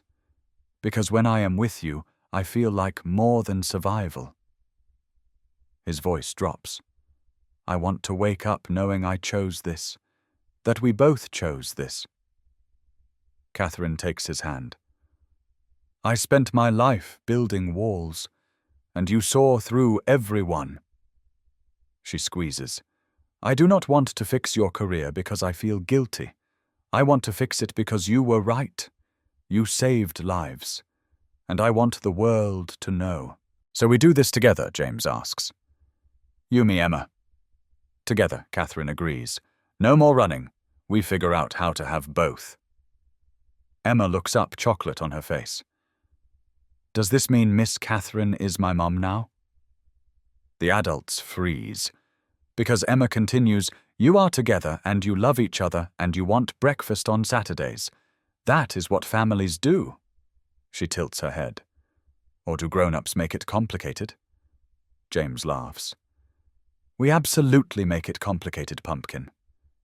Catherine's eyes shimmer. If it is okay with your dad, I would be honored to be part of your family. It is okay, Emma says, matter-of-factly. I already drew the picture. 6 months later, the house on a quiet Chicago street hums with the symphony of life fully lived. Morning sunlight spills through curtains catching piano keys as Emma practices scales, her tongue sticking out in concentration. The house is not Catherine's penthouse or James's apartment, but something they chose together. 3 bedrooms, small yard kitchen, big enough for all of them. Walls filling with Emma's framed artwork. On the refrigerator, a framed document adoption papers. Emma Marie Harper Ward. Finalized 3 weeks ago. James works as lead safety consultant for Horizon Industries, now his reputation celebrated. Last month he gave a keynote speech to standing ovation. But his favorite part is leaving at 5 p.m. to pick Emma up from school. Catherine still runs Horizon Industries, still fights boardroom battles. But now she measures success differently. By Saturday mornings like this, where pancakes burn slightly and the world slows down, Emma bounds into the kitchen, her latest drawing in hand. 3 figures a dog in the corner. "Can we get a puppy?" she asks for the 1,000th time. "Maybe for your birthday," James hedges. "You said maybe last week," Emma argues. "Maybe is just slow." "Yes," Catherine laughs, scooping pancakes onto plates. "You are too smart." "I am almost 8, Emma corrects. She climbs onto her chair. "Daddy, Miss Catherine." "I am really happy." The simple statement hits deeper than any grand declaration. James takes Catherine's hand. "Me too, Pumpkin." Catherine looks around. The house too small by penthouse standards, but perfectly full. The man who saw through her armor. The daughter who taught them both about choosing love. "I learned something," Catherine says softly. "I spent my life thinking I had to choose between power and love. Turns out I just needed someone brave enough to show me you can build both." James kisses her hand. "You taught me that being broken does not mean beyond repair, that sometimes losing everything makes room for what you really needed. You two are being mushy again," Emma announces. They laugh, the sound filling spaces that used to echo with loneliness. Later, when Emma is outside with sidewalk chalk, Catherine and James sit on the front steps. "Thank you," Catherine says. "For what?" "For being you. For seeing me. For fighting even when I pushed you away." James wraps an arm around her. "That night, you asked me to act like I was yours." Catherine nods. "I told you I do not do halfway." James looks at her. "I was not acting, Catherine, not from the first minute. Maybe I knew even then that pretending to love you was impossible, because the real thing was already there." Catherine leans into him. "So what started as acting like we were together for one night became choosing each other every day?" James finishes. Emma runs up. "Come see what I drew." They follow to the driveway. She has recreated her drawing in bright chalk. House with glowing windows, 3 figures holding hands, a dog hopefully added. Above it, our family, not by blood alone, not by obligation, by choice, by fighting, by loving scared and showing up anyway. And sometimes that is the strongest family of all. A car pulls up. A reporter steps out with a camera. "Miss Ward," the reporter calls. "Is it true you are in a relationship with a former employee? Sources say he is a whistleblower who was discredited." How do you respond? Catherine feels. James tense, feels Emma's hand slip into hers. The old Catherine would have hidden. But that Catherine does not exist anymore. She steps onto the sidewalk, Emma and James flanking her. "Yes," she says clearly.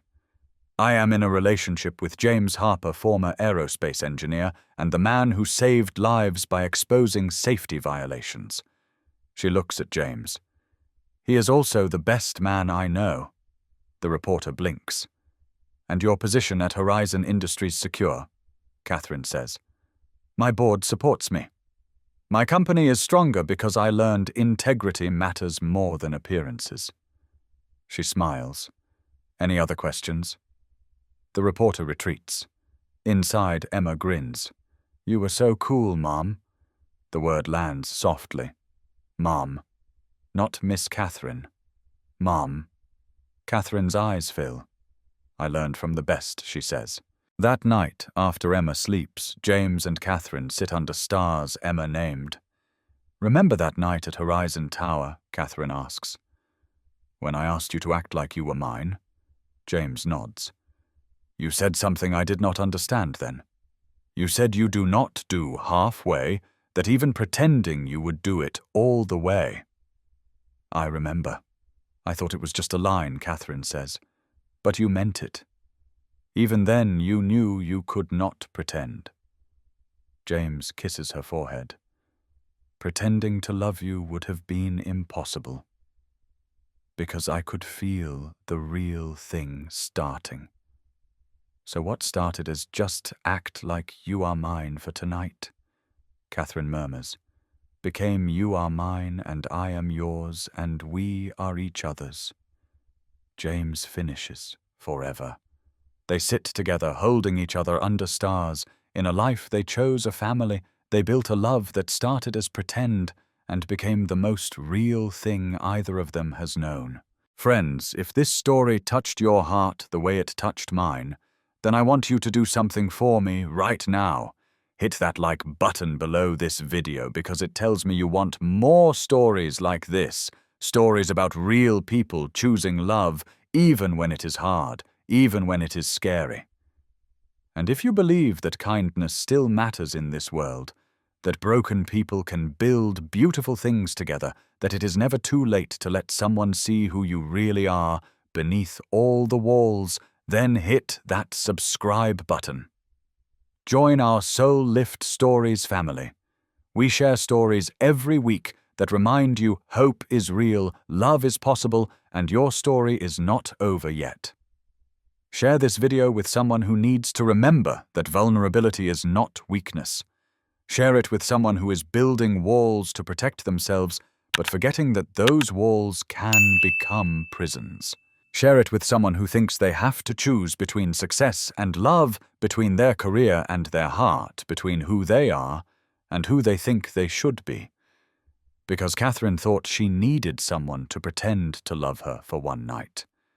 What she discovered was that real love cannot be performed. That the bravest thing you can do is let someone see the lonely person hiding behind your success. That sometimes a janitor and a CEO discover they were never opposites at all, just two people brave enough to be real. Your like helps this video reach more people. Your subscription builds this community. Your share might change someone's life today. So do not just watch and walk away. Be part of this story. Be part of spreading hope. Thanks for watching, and remember, you are never too broken to be loved. We will see you in the next story.